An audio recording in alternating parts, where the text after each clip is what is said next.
38 ಸೈಜ್ನ ಸಾದಾ ಬ್ಲೌಸ್ ಕಟ್ಟಿಂಗನ್ನು ಮಾಡ್ತಾಯಿದ್ದೀನಿ ನಾನಿಲ್ಲಿ.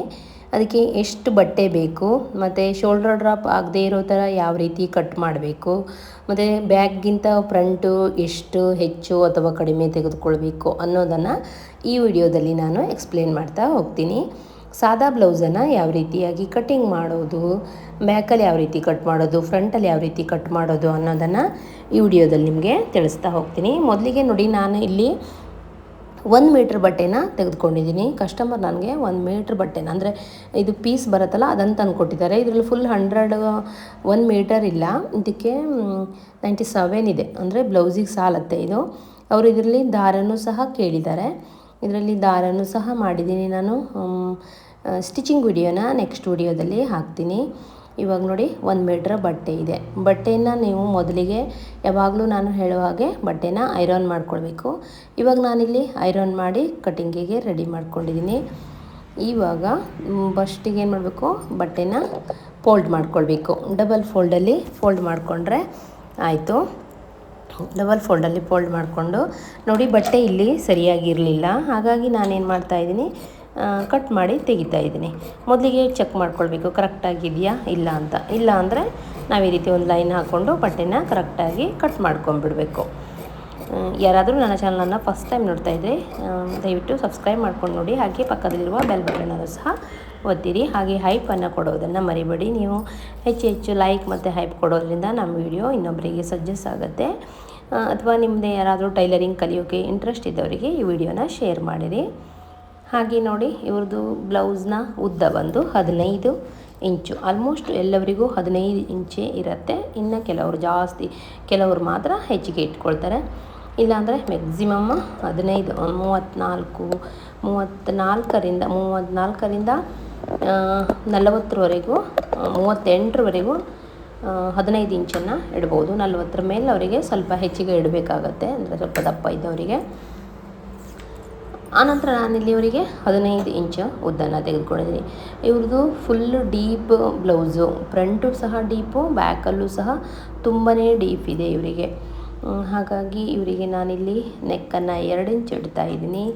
ಈ ಥರ ಡೀಪ್ ಬ್ಲೌಸ್ ಇದ್ದಾಗೆ ಶೋಲ್ಡರ್ ಡ್ರಾಪ್ ಆಗದೇ ಇರೋ ಥರ ನಾವು ಯಾವ ರೀತಿ ಸ್ಟಿಚ್ ಮಾಡಬೇಕು ಅನ್ನೋದನ್ನು ಕಟ್ಟಿಂಗಲ್ಲೂ ತೋರಿಸ್ತೀನಿ. ಸ್ಟಿಚಿಂಗ್ ವಿಡಿಯೋನು ನೆಕ್ಸ್ಟ್ ವಿಡಿಯೋ ಬಂದಾಗ ಮರಿದ್ದೀನಿ, ಸ್ಟಿಚಿಂಗ್ ವಿಡಿಯೋನು ನೋಡಿ. ಯಾಕಂದರೆ ಕಟ್ಟಿಂಗ್ ಎಷ್ಟು ಇಂಪಾರ್ಟೆಂಟ್ ಆಗಿರುತ್ತೋ ಹಾಗೆ ಸ್ಟಿಚಿಂಗಲ್ಲೂ ಸಹ ಅಷ್ಟೇ ಇಂಪಾರ್ಟೆಂಟ್ ಆಗಿರುತ್ತೆ. ಯಾಕಂದರೆ ಸ್ಟಿಚಿಂಗಲ್ಲಿ ಕೆಲವೊಂದು ಪಾಯಿಂಟ್ಸನ್ನು ನಾವು ಇದು ಮಾಡ್ಕೊತಾ ಹೋಗಬೇಕಾಗುತ್ತೆ. ಕಟ್ಟಿಂಗ್ನಲ್ಲಿ ಮಾಡದಿರುವಂಥದ್ದೆಲ್ಲ ಸ್ಟಿಚಿಂಗಲ್ಲಿ ಮಾಡಬೇಕಾಗತ್ತೆ. ನೋಡಿ, ಇವ್ರದ್ದು 38, ಆದರೆ ಇವ್ರದ್ದು ಬಾಡಿ ಮೆಜರ್ಮೆಂಟಲ್ಲಿ 37 ತೋರಿಸ್ತಾ ಇತ್ತು. ಹಾಗಾಗಿ ನಾನು ಬಾಡಿ ಮೆಜರ್ಮೆಂಟ್ ತೊಗೊಂಡಿದ್ನಲ್ಲ, ಅದಕ್ಕೆ 37ಗೆ ಕಟ್ ಮಾಡ್ತಾಯಿದ್ದೀನಿ. 38ಗೂ ಏನೂ ಇಲ್ಲ, ಒಂದು 2 ಪಾಯಿಂಟ್ ಅಷ್ಟೇ ಹೆಚ್ಚು ಮಾಡಿಕೊಂಡ್ರೆ ಆಯಿತು. 2ರಿಂದ 3 ಪಾಯಿಂಟ್ ಅಷ್ಟೇ. ಇಲ್ಲಿ 9.25 ಇಡೋದು, 9.25 ಇಟ್ಟರೆ ಮುಗೀತು ಅಷ್ಟೇ. ಅಲ್ಲಿಗೆ ಕರೆಕ್ಟಾಗಿ ಇರುತ್ತೆ. ಈ ರೀತಿ 1 ಇಂಚಿಗೆ ಇಟ್ಕೊಂಡು ಮೊದಲಿಗೆ 5.5 ಇಂಚು ಆರ್ಮ್ ಡೌನಿಂಗನ್ನು ಇಟ್ಕೊಂಡು 1 ಇಂಚು ಈ ರೀತಿ ಕ್ರಾಸ್ ಇಟ್ಕೊಂಡು ಆರ್ಮೋಲ್ ಶೇಪನ್ನು ಹಾಕಿದ್ದೀನಿ. ಹಾಗೆ ಇವರಿಗೆ 8.25 ಬರಬೇಕು. 8.25 ಬಂದರೆ ಕರೆಕ್ಟ್ ನೋಡಿ. ಇವ್ರದ್ದು 8.25 ಬಂತು. ನನಗೀಗ ಆರ್ಮೋಲ್ ರೌಂಡಿಂಗು ಕರೆಕ್ಟಾಗಿ ಇದೆ. 8.25 ಅಂದರೆ 16.25 ಇಂಚು ಅವ್ರದ್ದು ಆರ್ಮೋಲ್ ರೌಂಡ್ ಬರುತ್ತೆ. ಅದರದ್ದು ಅರ್ಧ 8.25 ಬಂದರೆ ಕರೆಕ್ಟಾಗಿರುತ್ತೆ. ವೇಸ್ಟ್ ಲೆಂತ್ ಇವರಿಗೆ 31ನ್ನು 4ನೇ ಭಾಗ ಮಾಡಿ ಅದಕ್ಕೆ 1 ಇಂಚನ್ನು ಎಕ್ಸ್ಟ್ರಾ ಇಟ್ಟು ಆನಂತರ 2 ಇಂಚ್ ಎಕ್ಸ್ಟ್ರಾ ಇಟ್ಟರೆ ಮುಗೀತು. ನಿಮ್ಮದು ವೇಸ್ಟಲ್ಲಿ ಎಷ್ಟು ಇರುತ್ತಲ್ಲ ಅದನ್ನು 4ನೇ ಭಾಗ ಮಾಡಬೇಕು. 4ನೇ ಭಾಗ ಮಾಡಿ ಅದಕ್ಕೆ 1ನ್ನು ಸೇರಿಸ್ಬೇಕು.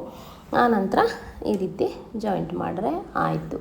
ಇವಾಗ ಇವರಿಗೆ ಡೀಪ್ ಎಷ್ಟು ಬೇಕು ಅಂತ ಚೆಕ್ ಮಾಡೋ. ಇವರಿಗೆ ಡೀಪ್ 11 ಇಂಚ್ ಬೇಕು. ರೆಡಿ ಇವ್ರದ್ದು ಬೆನ್ನಿನ ಇದು 3 ಇಂಚ್ ರೆಡಿ ಬೇಕು. ಹಾಗಾಗಿ ಇವರಿಗೆ ಡೀಪು 11 ಇಂಚ್ ಡೀಪ್ ಬರುತ್ತೆ. ಇಷ್ಟು ಡೀಪ್ ಇಟ್ಕೊಂಡ್ರೂ ಸಹ ಶೋಲ್ಡರ್ ಡ್ರಾಪ್ ಆಗದೇ ಇರೋ ಥರ ಸ್ಟಿಚ್ ಮಾಡೋದನ್ನು ತೋರಿಸ್ತೀನಿ ನೋಡಿ. ಕೆಳಗಡೆ 1/2 ಇಂಚು ಸ್ಟಿಚಿಂಗಿಗೋಸ್ಕರ, ಆಮೇಲೆ ಇಲ್ಲಿ ಟಕ್ಸ್ ಬರುತ್ತಲ್ಲ, ಟಕ್ಸಿಂದ ಇಲ್ಲಿ ಈ ರೀತಿ ಕ್ರಾಸ್ ಆಗಿ ಒಂದು 1/2 ಇಂಚು ಕಟ್ ಮಾಡಬೇಕಾಗತ್ತೆ ಬ್ಲೌಸಲ್ಲಿ ಪರ್ಫೆಕ್ಟಾಗಿ ಕೂತ್ಕೊಳ್ಳೋಕ್ಕೆ. ನೋಡಿ, ನಾನು ಇಲ್ಲಿಂದನೇ ತೆಗೆದುಕೊಳ್ತೀನಿ. 3 ಇಂಚ್ ರೆಡಿ ಬೇಕಾದ್ರಿಂದ 3/4 ಇಟ್ಕೊಳ್ತಿದ್ದೀನಿ. ಯಾಕಂದರೆ 1/2 ಇಂಚ್ ಆಲ್ರೆಡಿ ಸ್ಟಿಚಿಂಗಿಗೆ ಕೆಳಗಡೆ ಬಿಟ್ಟಿದ್ದೀನಿ ನಾನು.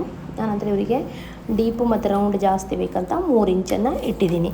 ಮೇಲ್ಗಡೆ 2, ಕೆಳಗಡೆ 3 ಇಂಚು. ನೋಡಿ, 11 ಇಂಚು ಡೀಪ್ ಇದೆ ಇವರಿಗೆ. ಇವಾಗ ಇವೆರಡನ್ನು ಜಾಯಿಂಟ್ ಮಾಡ್ಕೊಳ್ತೀನಿ ನಾನು. ಈಗ ಒಂದು ಶೇಪ್ ಹಾಕಿ ಕಟ್ ಮಾಡಿ ತೆಗೆದ್ರೆ ಬ್ಯಾಕಲ್ಲಿ ಆಯಿತು. ಇದು ಸಾದಾ ಬ್ಲೌಸು, ಡೈಲಿ ವೇರ್ ಮಾಡುವಂಥ ಬ್ಲೌಸು. ಇಷ್ಟೇ ಸಿಂಪಲ್ಲಾಗಿ ಕಟ್ಟಿಂಗ್ ಮಾಡಿದ್ರೆ ನೋಡಿ, ಇಲ್ಲಿಂದ ಈ ಕಡೆ ಇಲ್ಲಿಂದ ಈ ಕಡೆ ಒಂದು 1/4 ಇಂಚು ಕಟ್ ಮಾಡಬೇಕು. ನಾನೇನು ಮಾಡ್ತೀನಿ ನಿಮಗೆ ಸ್ಟಿಚಿಂಗಲ್ಲಿ ತೋರಿಸ್ತೀನಿ ಅದನ್ನು ಯಾವ ರೀತಿ ಕಟ್ ಮಾಡಿ ಸ್ಟಿಚ್ ಮಾಡ್ತೀನಿ ಅನ್ನೋದನ್ನು. ನಾನು ಸ್ಟಿಚಿಂಗ್ ಮಾಡುವಾಗಲೇ ಯಾವಾಗಲೂ ಅದನ್ನು ಕ್ರಾಸ್ ಇಟ್ಟು ಹೊಲಿವಾಗಲೇ ನಿಮ್ಗೆ ತೋರಿಸ್ತೀನಿ ಸ್ಟಿಚಿಂಗ್ ವಿಡಿಯೋದಲ್ಲಿ ಯಾವ ರೀತಿ ಅದನ್ನು ನಾನು ಕಟ್ ಮಾಡ್ತೀನಿ ಅನ್ನೋದನ್ನು. ಇವಾಗ ಕಟ್ಟಿಂಗ್ ಮಾಡಿದ್ರೆ ಆಯಿತು. ಇಷ್ಟೇ ಸಿಂಪಲ್ಲಾಗಿ ಬ್ಯಾಕ್ ಪಾರ್ಟನ್ನು ಕಟ್ ಮಾಡೋದು. ವಿಡಿಯೋ ಇಷ್ಟ ಆಗಿದ್ದರೆ ಒಂದು ಲೈಕ್ ಮಾಡಿ, ಹಾಗೆ ಫ್ರೆಂಡ್ಸ್ ಆ್ಯಂಡ್ ಫ್ಯಾಮಿಲಿಗೆ ಶೇರ್ ಮಾಡಿ. ನೋಡಿ, ಆನಂತರ ಇಲ್ಲಿಂದ ಕ್ರಾಸಾಗಿ ಮಾರ್ಕಿಂಗ್ ಮಾಡಿರ್ತೀವಲ್ಲ ಅಲ್ಲಿಗೆ ಕಟ್ಟನ್ನು ಮಾಡಬೇಕು. ಈ ರೀತಿ ಇಲ್ಲಿಂದ ಇಲ್ಲಿಗೆ ಒಂದು ನಾಚನ್ನು ಹಾಕ್ಕೊಳ್ಬೇಕಾಗತ್ತೆ.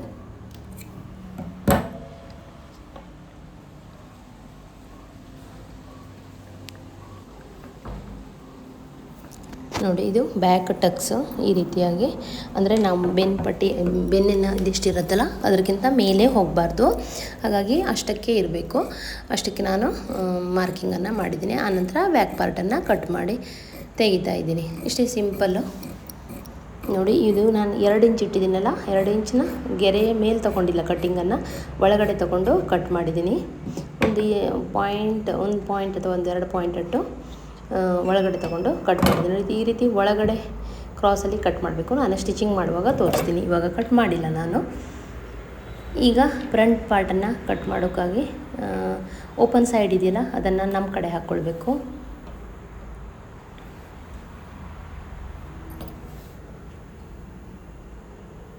ಕರೆಕ್ಟಾಗಿ ಮಾಡ್ಕೊಳ್ಬೇಕು. ಬಟ್ಟೆ ಕರೆಕ್ಟಾಗಿರಬೇಕಾಗುತ್ತೆ.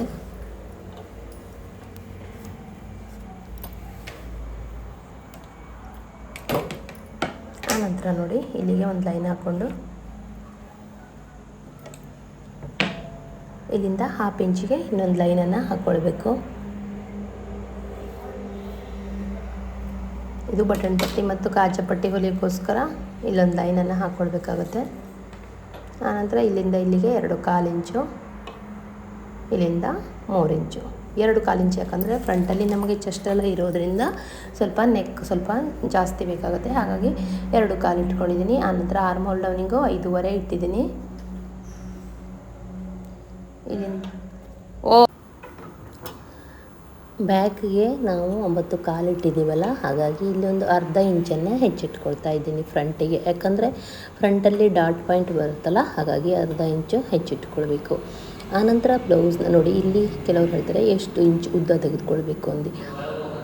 ಎಷ್ಟು ಇಂಚ್ ಉದ್ದ ತೆಗೆದುಕೊಳ್ಬೇಕು ಅಂದರೆ ನಾವು ಬ್ಯಾಕಲ್ಲಿ ಎಷ್ಟಿರ್ತೀವೋ ಅಷ್ಟನ್ನೇ ಇಟ್ಕೊಳ್ಬೇಕು. ಯಾಕಂದರೆ ಅದರಲ್ಲಿ ಬ್ರಸ್ಟ್ ಪಾಯಿಂಟ್ ಇಟ್ಟಿರುತ್ತಲ್ಲ, ಅದ್ರ ಮೇಲೆ ನಾವು ಕೆಳಗಡೆ ಇರುವ ಪಾಯಿಂಟನ್ನು ಬಿಟ್ಟುಬಿಟ್ರೆ ಆಯಿತು ಅಷ್ಟೇ. ಇದರಲ್ಲಿ ಯಾವುದಕ್ಕೆ ಎಷ್ಟು ಅಂತ ಆ ಬಸ್ಟ್ ಪಾಯಿಂಟ್ ಮೇಲೆ ಕೆಲವೊಂದು ಸಲ 1 ಇಂಚ್ ಉಳಿಯುತ್ತೆ, ಕೆಲವೊಂದು ಸಲ 1.5 ಇಂಚ್ ಉಳಿಯುತ್ತೆ. ನಾವೇನು ಮಾಡಬೇಕು, ಬ್ಯಾಕಲ್ಲಿ ಎಷ್ಟಿದೆಯೋ ಮೊದಲಿಗೆ ಅಷ್ಟನ್ನೇ ಇಟ್ಕೊಳ್ಬೇಕು.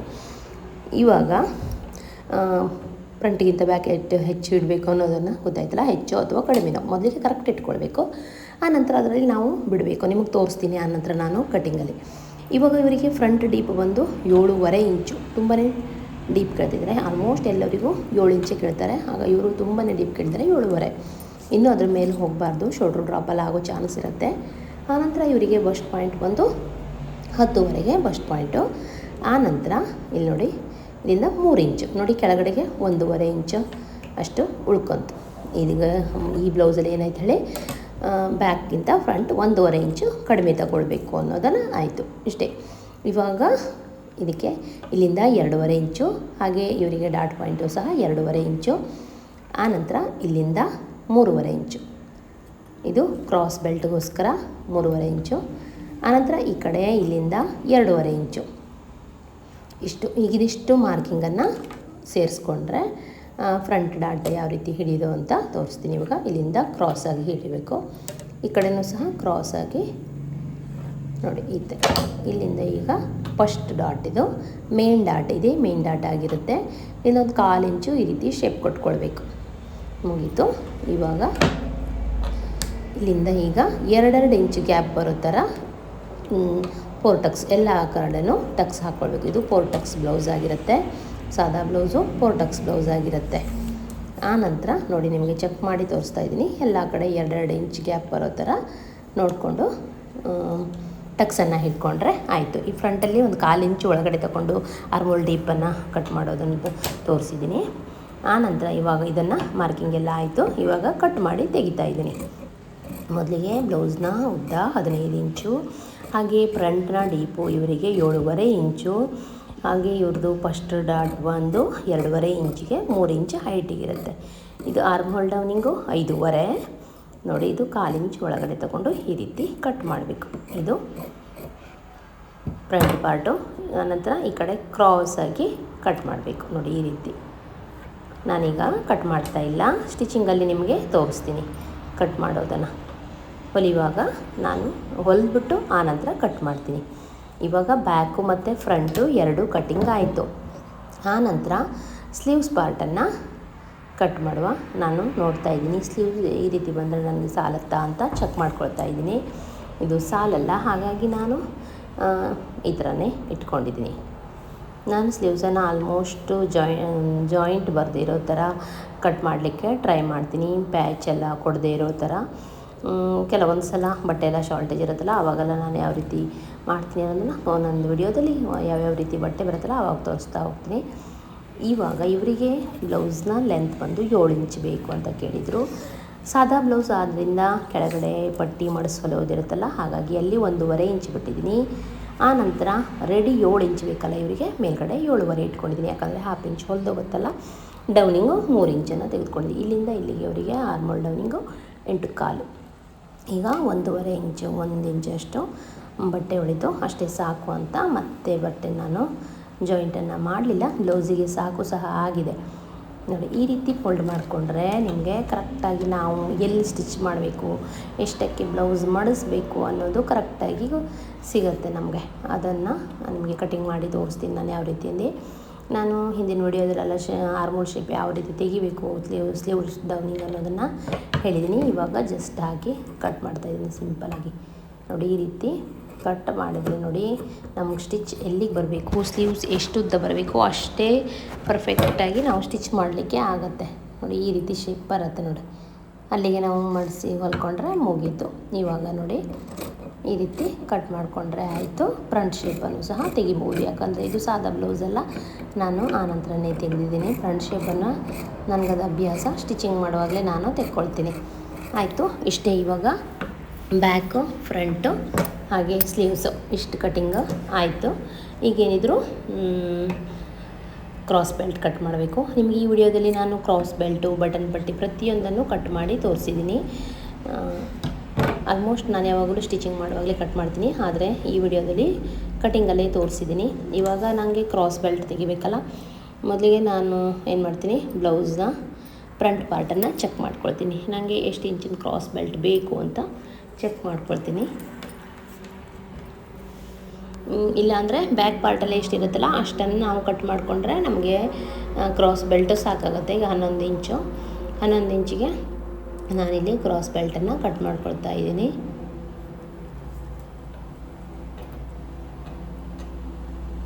ನಿಮಗೇನಾದರೂ ಹೊಲಿವಾಗ ಅಷ್ಟೇ ಬಟ್ಟೆ ಇಟ್ಕೊಂಡ್ರೆ ಸಾಕಾಗೋದಿಲ್ಲ ಅನ್ನೋಂಗಿದ್ರೆ ಒಂದು 1/2 ಇಂಚು, ಒಂದು 1/4 ಇಂಚು ಹೆಚ್ಚಿಟ್ಕೊಳ್ಬೋದು. ಆನಂತರ ಕಟ್ ಮಾಡಿಯೂ ಸಹ ತೆಗಿಬೋದು, ಏನೂ ಆಗೋದಿಲ್ಲ. ಇಲ್ಲ ಎಕ್ಸಾಕ್ಟಾಗಿ ಕಟ್ ಮಾಡಿಯೂ ಸಹ ಮಾಡ್ಕೊಳ್ಬೋದು. ನೀವು ಫಸ್ಟ್ ಟೈಮ್ ಏನಾದ್ರು ಸ್ಟಿಚ್ ಮಾಡ್ತಾಯಿದ್ರೆ, ಹೊಸದಾಗಿ ಬಿಗಿನರ್ಸ್ ಏನಾರು ಆಗಿದ್ದರೆ ಸ್ವಲ್ಪ ಹೆಚ್ಚನ್ನು ಹಂಗೆ ಬಟ್ಟೆನ ಇಟ್ಕೊಳ್ಳಿ. ಲೈನಿಂಗಲ್ಲಾದರೆ ಲೈನಿಂಗನ್ನು ಕರೆಕ್ಟಾಗಿ ಕಟ್ ಮಾಡಿಕೊಂಡು ಮೇನ್ ಫ್ಯಾಬ್ರಿಕನ್ನು ಸ್ವಲ್ಪ ಹೆಚ್ಚನ್ನು ಇಟ್ಕೊಳ್ಳಿ. ಇದರಲ್ಲಿ ಹಾಗಾಗಲ್ಲ, ಇದರಲ್ಲಿ ಎಷ್ಟಿದೆಯೋ ಅಷ್ಟನ್ನೇ ಕರೆಕ್ಟಾಗಿ ಕಟ್ ಮಾಡ್ಕೊಳ್ಬೇಕಾಗತ್ತೆ. ಆಯಿತು, ಇವಾಗ ಇನ್ನೊಂದು ಪಾರ್ಟನ್ನು ತೆಗೆದುಕೊಳ್ಬೇಕು. ಈಗ ಇಷ್ಟೇ ಪಾರ್ಟಲ್ಲಿ ನಾನು ಬ್ಯಾಕು ಎಲ್ಲನೂ ಕಟ್ ಮಾಡಬೇಕು. ಇವಾಗ ಇದು ಬ್ಯಾಕಿಗೆ ಪಟ್ಟಿ ಕೊಡೋಕ್ಕೋಸ್ಕರ ಈ ಬಟ್ಟೆನ ಕಟ್ ಮಾಡ್ಕೊಳ್ತಾ ಇದ್ದೀನಿ. ಇನ್ನೊಂದು ಕ್ರಾಸ್ ಬೆಲ್ಟನ್ನು ಸಹ ತೆಗಿಬೇಕು. ಇದರಲ್ಲಿ ಇನ್ನೊಂದು ಕ್ರಾಸ್ ಬೆಲ್ಟನ್ನು ಸಹ ತೆಗಿತಾ ಇದ್ದೀನಿ. ಇವರು ಸ್ವಲ್ಪ 1 ಮೀಟ್ರ್ ಬಟ್ಟೆ ತರೋದ್ರಿಂದ ಬಟ್ಟೆ ಅಷ್ಟೊಂದು ಕಡಿಮೆ ಅಂತ ಏನು ಅನಿಸಿಲ್ಲ. ಕೆಲವೊಬ್ಬರು ಬಟ್ಟೆನ ಕಡಿಮೆ ತಂದುಬಿಡ್ತಾರೆ, ಆವಾಗ ತುಂಬಾ ಕಷ್ಟ ಆಗುತ್ತೆ. ಬೇರೆ ಬಟ್ಟೆ ಕೊಟ್ಟು ನಾವು ಸ್ಟಿಚಿಂಗ್ ಮಾಡಬೇಕಾಗತ್ತೆ. ಸಾದಾ ಬ್ಲೌಸ್ ಹೊಲಿಯೋದು ತುಂಬ ಕೆಲಸ ಸ್ವಲ್ಪ ಜಾಸ್ತಿ, ಲೈನಿಂಗ್ ಬ್ಲೌಸ್ಗಿಂತ ಸ್ವಲ್ಪ ಕೆಲಸ ಜಾಸ್ತಿನೇ ಇರುತ್ತೆ ಇದಕ್ಕೆ. ಮತ್ತು ಕೈಯಿಂದ ಹೆಮ್ಮಿಂಗ್ ಮಾಡೋದೆಲ್ಲ ಸ್ವಲ್ಪ ಜಾಸ್ತಿ ಇರುತ್ತೆ. ಆದ್ರೂ ಇದನ್ನು ಅಚ್ಚುಕಟ್ಟಾಗಿ ಸ್ಟಿಚಿಂಗನ್ನು ಮಾಡಬೇಕಾಗತ್ತೆ. ನೋಡಿ ಇವಾಗ 2 ಕ್ರಾಸ್ ಬೆಲ್ಟನ್ನು ಸಹ ತೆಗೆದಾಯಿತು. ಆನಂತರ ಈಗ ಇವರು ದಾರನೂ ಸಹ ಕೇಳಿದರು, ಹೀಗೆ ಅದಕ್ಕೋಸ್ಕರ ಇದರಲ್ಲಿ ಕ್ರಾಸಲ್ಲಿ ಕಟ್ ಮಾಡ್ಕೊಂಡ್ರೆ ಚೆನ್ನಾಗಿರುತ್ತೆ. ನಾನೀಗ ಇಲ್ಲಿ ಬಟ್ಟೆ ಇರಲಿಲ್ವಲ್ಲ, ಹಾಗಾಗಿ ಸ್ಟ್ರೇಟಲ್ಲೇ ಕಟ್ ಮಾಡ್ಕೊಳ್ತಾ ಇದ್ದೀನಿ ದಾರನ. ಈ ಒಟ್ಟಲ್ಲಿ ದಾರನ ಸ್ಟಿಚ್ ಮಾಡ್ತೀನಿ. ಈಗ ಪೈಪಿಂಗು ಬಟನ್ ಪಟ್ಟಿ 2 ಕಟ್ ಮಾಡಿಕೊಂಡ್ರೆ ಆಯಿತು. ಈಗ ಈ ಬಟ್ಟೆಯಲ್ಲಿ ನಾನು ಮುಂದಿನ ಬಟನ್ ಪಟ್ಟಿ ಮತ್ತು ಪೈಪಿಂಗು ಇಷ್ಟನ್ನು ಕಟ್ ಮಾಡ್ತೀನಿ. ನೋಡಿ ಈ ಭಾಗನ ನಾನು ಬಟನ್ ಪಟ್ಟಿಗೋಸ್ಕರ ಉಪಯೋಗಿಸ್ಕೊಳ್ತೀನಿ. ಹಾಗಾಗಿ ಇಲ್ಲಿ ಪೈಪಿಂಗೋಸ್ಕರ ಈ ರೀತಿ ಕ್ರಾಸಾಗಿ ಕಟ್ ಮಾಡ್ಕೊಳ್ತೀನಿ. ಪೈಪಿಂಗೋಸ್ಕರ ನೀವು 1 ಇಂಚಿನ ಬಟ್ಟೆನ ಕ್ರಾಸಾಗಿ ಇದು ಬಟನ್ ಪಟ್ಟಿ ಬಳಸ್ಕೊಳ್ತೀನಿ. ಬಟನ್ ಪಟ್ಟಿ ಮತ್ತು ಕಾಜಾ ಪಟ್ಟಿಗೋಸ್ಕರ ಈ ರೀತಿ 1 ಇಂಚಿನ ಬಟ್ಟೆನ ಕ್ರಾಸಾಗಿ ಕಟ್ ಮಾಡಬೇಕು. ಎಷ್ಟು ಪೀಸ್ ಬೇಕಲ್ಲ ಅಷ್ಟನ್ನು ಕಟ್ ಮಾಡ್ಕೊಳ್ಬೇಕು. ನಾನು ಈಗ ಇದನ್ನೆಲ್ಲ ಕಟ್ ಮಾಡಿ ತೋರಿಸ್ತಾ ಇದ್ದೀನಿ ನೋಡಿ. ಇದು ಪೈಪಿಂಗಿಗೋಸ್ಕರ ಕಟ್ ಮಾಡಿಕೊಂಡೆ ನಾನು. ಪೈಪಿಂಗ್ ಆಯಿತು. ಆನಂತರ ಇದು ಬಟನ್ ಪಟ್ಟಿ ಮತ್ತು ಕಾಜಾ ಪಟ್ಟಿಗೋಸ್ಕರ. ಹಾಗೆ ಇದು ದಾರ ಮಾಡಲಿಕ್ಕಾಗಿ ಇದನ್ನು ದಾರದ ಕೆಳಗಡೆ ಇದಕ್ಕೋಸ್ಕರ ಬೆಲ್ ಮಾಡಲಿಕ್ಕೆ. ಹಾಗೆ ಇದು ಕ್ರಾಸ್ ಬೆಲ್ಟು. ಹಾಗೆ ಹಿಂದ್ಗಡೆ ಬೆನ್ ಪಟ್ಟಿಗೋಸ್ಕರ. ಹಾಗೆ ಇದು ಫ್ರಂಟು, ಇದು ಬ್ಯಾಕ್, ಇದು ಸ್ಲೀವ್ಸು. ಇಷ್ಟು ಇದನ್ನು ಸ್ಲೀವ್ಸ್ ಏನಾದರೂ ಕಡಿಮೆ ಬಿದ್ದರೆ ಸ್ವಲ್ಪ ಅಟ್ಯಾಚ್ ಮಾಡ್ಕೊಳ್ಳೋಕ್ಕಾಗಿ